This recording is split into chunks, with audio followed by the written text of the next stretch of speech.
A B stance barbell hip thrust will preferentially work one leg at a time. The B stance is just to add some stability. So get yourself set up for your normal hip thrust position. So lean against a pad or a cushion or a bench that's like 12 to 14 inches off of the ground. You want kind of the lower part of your shoulder blades to be resting on the edge of whatever that is.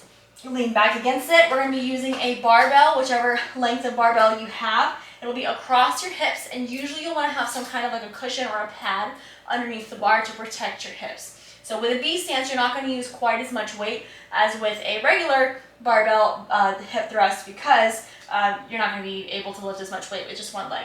So if I'm going to work my right leg first, I'm going to have my right leg set up in my normal hip thrust position. So normally for a hip thrust, feet are about a shoulder width or about a hip's width wide. And then from there, you're lifting off of the ground. Usually when you lift, you want your shin to be perpendicular to the floor. So that's the distance and the width that we want our feet to start with, but usually we'll move the feet in just a tiny bit, so maybe just inside hips width.